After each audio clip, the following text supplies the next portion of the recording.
2024 లేదా 25లో డిగ్రీ లేదా బీటెక్ చదివారా? సాఫ్ట్‌వేర్ జాబ్ కోసం ఎదురు చూస్తున్నారా? అయితే కోడ్ జ్ఞాన్ 100 డేస్ కోర్సులో చేరండి, జాబ్ సాధించండి. నమస్కారం సార్. నమస్తే.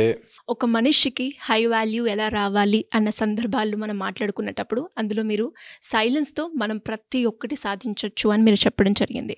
సో చాలామంది కూడా మంచి రెస్పాన్స్ ఇచ్చి సార్ మాకు సైలెన్స్కి సంబంధించి వీడియో కావాలి అని అడగడం జరిగింది. సార్ అసలు సైలెన్స్ అంటే ఏంటి? సైలెన్స్ తోటి మనం ఏమేమి సంపాదించుకోవచ్చు? సైలెన్స్గా ఉండడం వల్ల మనం ఏదైతే అనుకుంటామో అది జరుగుతుందంటారా? చాలా ఇంపార్టెంట్. నిశ్శబ్దము ఆర్ లోపల నుంచి సైలెన్స్ రావడం. ప్రతి మనిషి ఒక్కసారి నా జీవితంలో రుచి చూడాలి. లోపల నుంచి నిశ్శబ్దంగా ఉండడం. జనరల్గా ఆలోచిస్తే నిశ్శబ్దంగా ఎప్పుడు ఉంటాము? క్లాస్లో టీచర్ ఉన్నప్పుడు, లేకపోతే ఎవరైనా సైలెంట్గా ఉన్నప్పుడు, నిద్రపోయినప్పుడు సైలెంట్గా ఉన్నాం అనుకుంటారు. బట్ నేనంటుంది మెలకువగా ఉండగా లోపల ఉండే నాయిస్ అంతా పోయి సైలెంట్ అవ్వడం. That's the most peaceful time. అది ఎప్పుడు వస్తుంది సార్? ఎప్పుడైనా జనరల్గా మనం శబ్దంని అబ్జర్వ్ చేస్తే రెండు రాజుకున్నప్పుడు, రెండు తగిలినప్పుడు శబ్దం వస్తుంది. అవును, రెండు తగిలినప్పుడు శబ్దం వస్తుంది. Very important. ఓకే, ఎప్పుడైతే అంటే ఈ సృష్టి మొత్తంలో రెండోది ఉండకూడదు.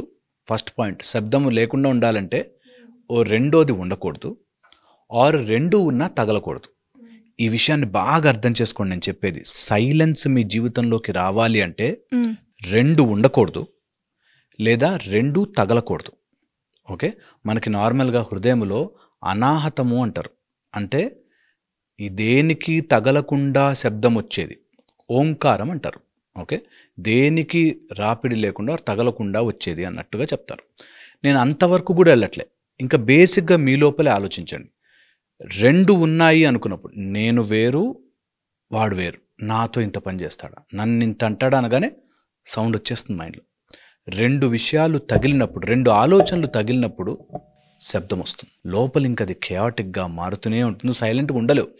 బయట నోరు మూసుకుని ఉండొచ్చు, నోరు మూసుకోవడం వేరు, నీ లోపల నిశ్శబ్దం అవ్వడం వేరు. బయట ఎన్ని శబ్దాలు వచ్చినా లోపల నిశ్శబ్దంగా ఉంటే అన్నీ బాగుంటాయి. సో రెండు ఆలోచనలు తగలకూడదు. That is first important thing నేర్చుకోవాలి. సో ఎప్పుడైనా నిశ్శబ్దం నీ లోపలికి రావాలి అంటే జస్ట్ 2 థాట్స్ అని తగలనివ్వకుండా ఏ ఆలోచనకు ఆలోచన ఎండ్ చేయాలి. ఇది by practice. Suppose simple example చెప్తాను. ఒక అతను ఆఫీస్కి బయలుదేరాడు, బాక్స్ మర్చిపోద్దు అని వాళ్ళ వైఫ్ చెప్పింది. ఆ రోజు బాక్స్ నిజంగానే పెట్టుకోవడం మర్చిపోయి వెళ్ళిపోయాడు. ఆఫీస్కి వెళ్ళాక గుర్తుకొచ్చింది, అయ్యో బాక్స్ మర్చిపోయాను. ఇప్పుడు రెండు థాట్స్ కలుస్తాయి, మ్యాచ్ అవుతాయి. చూడండి, ఫస్ట్ థాట్ ఏమో బాక్స్ మర్చిపోయాను, ఈమె 10 సార్లు చెప్పి నన్ను కన్ఫ్యూజ్ చేస్తుంది అనే థాట్. ఓకే, ఆ రెండు కొట్లాడుకుంటాయి. ఇంకా సాయంత్రం వెళ్ళాక నీ వల్లే, నువ్వు ఎందుకు అన్నిసార్లు అరుస్తావు నాకు తెలీదా, మర్చిపోతున్నా నీ ప్రెషర్ వల్ల అనేది వచ్చేస్తుంది. ఎగ్జాంపుల్ చెప్తున్నాను. అట్లా నువ్వు ఏ థాట్ అబ్జర్వ్ చేయ లోపల, ఎనీ థాట్ ఇంకో థాట్తో గొడవ పడుతూ ఉంటుంది. స్ట్రీమ్ ఆఫ్ థాట్స్ వెళ్తున్నంతసేపు ప్రాబ్లం ఉండదు. ఎప్పుడైతే మనకు ఒక థాట్ ఇంకో థాట్ స్ట్రగుల్ అవుతుందో, అంటే మన మైండ్లో హస్బెండ్ మంచిగా ఉండొచ్చు కదా అని ఆలోచన వచ్చి నాకు, ఎప్పుడైతే నా హస్బెండ్ ఎందుకు ఇలా లేడు అని వస్తుందో, 2 థాట్స్ కాన్ఫ్లిక్ట్ అయినప్పుడు శబ్దం మైండ్లో ఎప్పుడైతే ఆ శబ్దం ఉంటుందో నిశ్శబ్దము కాలేము, మనసు సైలెంట్ అవ్వదు. సో రెండు థాట్స్ కాన్ఫ్లిక్ట్ అవ్వకూడదు. నేను నిశ్శబ్దం ఎక్కడ చెప్తున్నా, మైండ్ లోపల చెప్తున్నా. ఈ మైండ్లో రెండు తగలకూడదు. ఇది ఫస్ట్ థింగ్. సో ఎప్పటికప్పుడు ఏ థాట్కి ఆ థాట్ని ఎండ్ చేసేసుకోవడం నేర్చుకోవాలి. 1. సెకండ్, చాలామంది నిశ్శబ్దంగా ఉండలేక నిశ్శబ్దమైన ప్లేసులు మంచివి అనుకుంటారు. వీళ్ళు ఎక్కడెక్కడికో పోయి జలపాతాలకు వెళ్ళి, సముద్రాలకు వెళ్ళి, కొండలకు వెళ్ళి హాయిగా ఉంది అంటారు. ఆ హాయి ఇక్కడ లేక, ఇక్కడంతా శబ్దంగా ఉండేసరికి ఈ ట్రాఫిక్లో వచ్చే శబ్దాలు ఎక్కువ ఇరిటేటింగ్ ఉంటాయి. ఇక్కడ నిశ్శబ్దంగా ఉంటే నువ్వు ఎక్కడ కూర్చున్నా హాయిగా ఉంటుంది. అంటే ప్లేస్ మారినంత మాత్రాన మన థాట్ ప్రాసెస్ మారకపోతే థాట్ ప్రాసెస్ మారుతుంది, ఇంకో రకంగా తయారవుతుంది. You get it? Only thought process మారుతుంది. నువ్వు జలపాతాలకు వెళ్ళి కూర్చో, ఒక సంవత్సరం కూర్చో. నిజంగా అలాంటి జలపాతాల దగ్గర ఉన్న వాళ్ళు కూడా అక్కడ గొడవ పడుతుంటారు. ఎవ్రీడే అక్కడే ఉండేవాడికి వాడికి అక్కడ లైఫ్ స్ట్రగుల్. అంటే చెప్తూ ఉంటారు కదా సార్, కొద్దిసేపు మీకు ఏదైనా స్ట్రెస్ అయినా లేదంటే మైండ్ పంచకపోయినా ప్లేస్ మారు, లేదంటే ఒకసారి గ్యాప్ తీసుకో అని చెప్తారు కదా. ఎగ్జాక్ట్లీ, నేను కూడా చెప్తున్నా, ప్లేస్ ఇక్కడ మారమంటున్నా. ఏదైనా టూ మెనీ థాట్స్ వస్తున్నాయంటే ఇక్కడ ప్లేస్ మారాలి. చాలా సింపుల్, ఖర్చు లేని పని. అందుకే మనకు ధ్యానం. మనకి ఊరు తిరిగి ప్రపంచం తిరిగి, అరే ఏం చేయకరా, కళ్ళు మూసుకుని కూర్చోరా, నీకు ఇక్కడ పొజిషన్ మార్చురా, లైఫ్ విల్ బి బ్యూటిఫుల్. ఇక్కడ నీ థాట్స్ కొట్లాడుకుంటున్నాయి కదా, దానివల్ల మా నాన్న ఇట్లా అన్నాడు, మా అమ్మ ఇలా చేసింది, నా చిన్నప్పుడు ఇలా జరిగింది, నా బాస్ ఇలా తిట్టాడు, ఏవేవో ఆలోచనలు వస్తూనే ఉంటాయి. అవి కాన్ఫ్లిక్ట్, కొట్లాడుకుంటూ ఉంటాయి. నువ్వు దాన్ని, ఆ సీన్ మార్చి, నేను ఐ విల్ థింక్ అబౌట్ మంచి నాకు ఇష్టమైన కర్రీ గురించి ఆలోచిస్తా, నాకు ఇష్టమైన స్వీట్ గురించి ఆలోచిస్తా, నాకు ఇష్టమైన ప్రపంచంలో ఉంటా. ఫస్ట్గా మనం ట్రై చేసినప్పుడు మాత్రం అది మనకి ఎక్కువసేపు ఉండదు, బట్ ఇంకొకసారి ట్రై చేస్తే మాత్రం ఒక కొద్దిసేపటి వరకు ఉంటుంది. మళ్ళీ ఆలోచన రిపీట్ అవుతుంది కదా సార్. ఆలోచనే వస్తుంది. ఎప్పుడు ఆలోచన వచ్చినా ఇంకొక ఆలోచనతో నువ్వు స్ట్రగుల్ అయినప్పుడే ప్రాబ్లం. ఆలోచన రాని, దాన్ని ఆపాలి అనే ఆలోచన వస్తుంది చూసా, అది శబ్దం చేస్తుంది. నీ మైండ్లో ఎప్పుడు ఏ థాట్ వచ్చినా కూడా దాన్ని ఆపాలి అన్నప్పుడు మైండ్లో శబ్దం చేస్తుంది.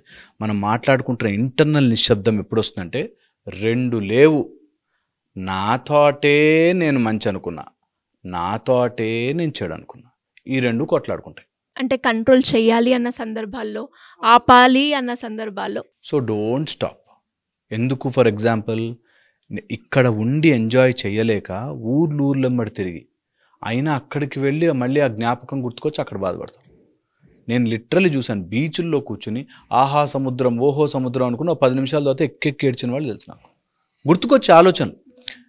వెన్ ఎవర్ థాట్స్, నువ్వు ప్రశాంతంగా లేవు, నిశ్శబ్దంగా లోపల లేదు. ఇది చిన్నప్పటి నుంచి ప్రాక్టీస్ చేయాలి.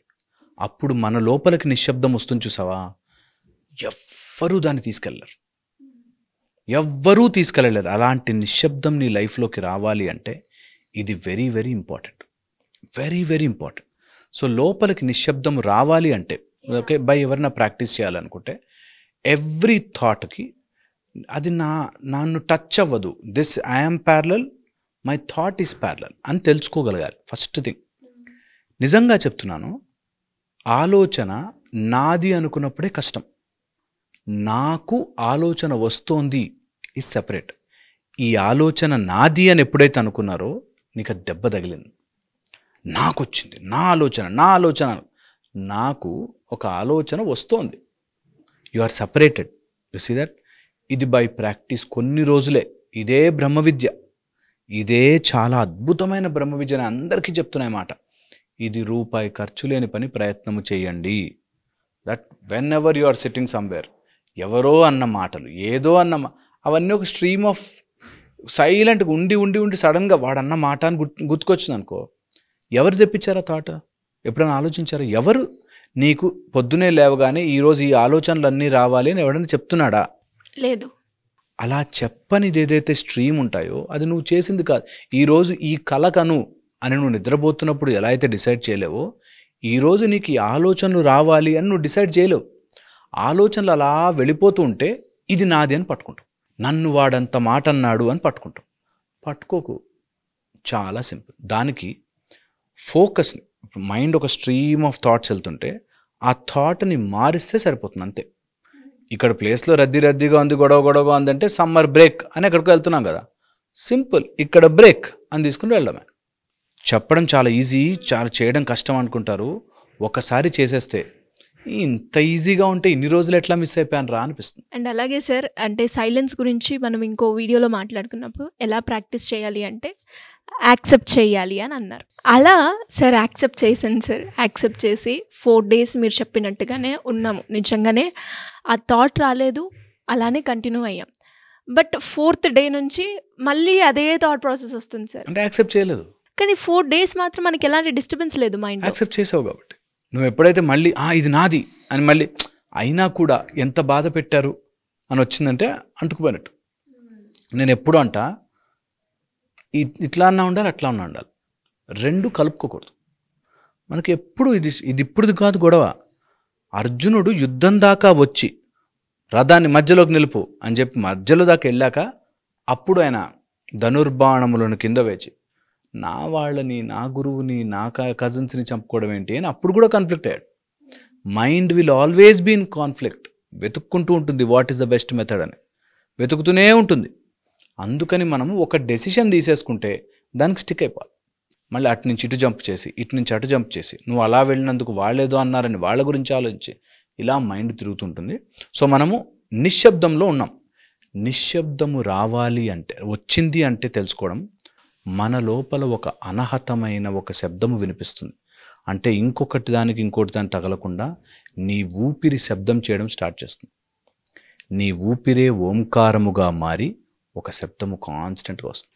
అప్పుడు అన్ని శబ్దాలు వదిలి అది వింటాం. ఇది బాగా గుర్తుపెట్టుకో. ఊపిరి సో హం అని ఊపిరి ఓంకారం చేస్తూ ఉంటుంది. సోలో ఓ, హంలో ఓంకారము, ఊపిరి ఒక ఓంకారంగా చేస్తూ ఉంటుంది. హంసోపనిషత్తులో ఇది మనకు క్లియర్గా చెప్తారు. నీ ఊపిరిని గనక నువ్వు ఫోకస్ పెడితే, ఓకే, దీని ఇంకా డీటెయిల్ నేను చెప్తాను, బట్ ఫర్ నౌ అంటే ఈ వీడియో చూసిన వాళ్ళు అయ్యో ఇంతేనా అనుకోకుండా చెప్తున్నా. ఎప్పుడైతే నీ ఊపిరి యొక్క శబ్దాన్ని వినడానికి ట్రై చేస్తావో నీ ఇతర శబ్దాలు వినడం మానేసి, ఎప్పుడైనా ఎవరైనా చెప్తుంటే మనం వినాలని ట్రై చేసాం అనుకో, మిగతా అన్ని ఏది చెప్తున్నావు అని వింటాను చూసావా. ఆ వినడం కనుక మనం నేర్చుకుంటే, మన లోపల ఉన్న ఆ ఊపిరి యొక్క శబ్దాన్ని వినడం నేర్చుకుంటే ఈ నాయిస్ అంతా జరిగిపోతుంది. ఎవరికైనా ట్రై చేసుకోవాలనిపిస్తే, మన వాళ్ళు ఎప్పుడో చెప్పారండి, ఎన్ని టెక్నాలజికల్ అడ్వాన్స్మెంట్లు వచ్చినా ఇక్కడ నాయిస్ ఉందంటే ఏం చేసిన వేస్ట్. ఇక్కడ ప్రశాంతంగా ఉందంటే ఎన్ని అడ్వాంటేజెస్ అంటే అన్ని అడ్వాంటేజెస్. సో దీనివల్ల ప్రశాంతంగా ఉన్నాడు, నిశ్శబ్దంగా ఉన్నాడు, వాడు డబ్బులు సంపాదించుకోవడానికి మార్గాలు ఎతకచ్చు, వాడు పెళ్లి చేసుకోవడానికి మార్గాలు ఎతకచ్చు, మంచిగా ఉండడానికి మార్గాలు ఎతకచ్చు, ఏమన్నా కష్టం వస్తే ఫైట్ చేయడానికి మార్గాలు ఎతకచ్చు. సో అన్నీ వస్తాయి. నిశ్శబ్దము ఇక్కడ తెచ్చుకునే ప్రయత్నం చేయాలి. ఇక్కడ తెచ్చుకోవాలంటే నీ ఊపిరి చేసే శబ్దము మీద ధ్యాస పెట్టాలి. ఇది ఫస్ట్ స్టెప్. తర్వాత మనం మాట్లాడు. నిజమే సార్. అండ్ మీరు అన్నట్టుగానే శబ్దం ఎప్పుడైతే మనం సైలెన్స్ మోడ్లోకి వెళ్ళిపోతామో, ఒక 2 days పాటు కనుక ఎవరైనా ఎక్స్పీరియన్స్ చేస్తే చాలా బాగుంటుంది. అదే అలవాటుగా మార్చుకుంటే ఇంకా బాగుంటుంది. అసలు వదలలేరు. ఒక్కసారి ఆ పీస్ ఎంజాయ్ చేశాక, సైలెన్స్ లోపల ఉండే సైలెన్స్ యొక్క పీస్ ఎంజాయ్ చేస్తే ఎన్లైటన్మెంట్ ఇంకెక్కడికి పోరు. వెళ్ళలేరు తెలుసా. ఎలా అయితే మనం ఫోన్కి అడిక్ట్ అయిపోతాం అలా అడిక్ట్ అయిపోతాం. అబ్బా టైం దొరికితే అలా కూర్చొని ఏం చేస్తాం. సో ఇంకా దీని గురించి కంప్లీట్ ఇన్ఫర్మేషన్ కావాలి అంటే కమెంట్ చేయండి. డెఫినెట్గా స్టెప్ బై స్టెప్ అసలు సైలెంట్ మోడ్లోకి మనం ఎలా వెళ్ళొచ్చు అనేది సార్ అయితే చెప్తారు. అంతేనా సార్? తప్పకుండా. Thank you sir. Thank you so much. Suman టీవీలో మీ పర్సనల్ అండ్ బిజినెస్ ప్రమోషన్స్ కోసం కింది నెంబర్కి కాంటాక్ట్ చేయండి.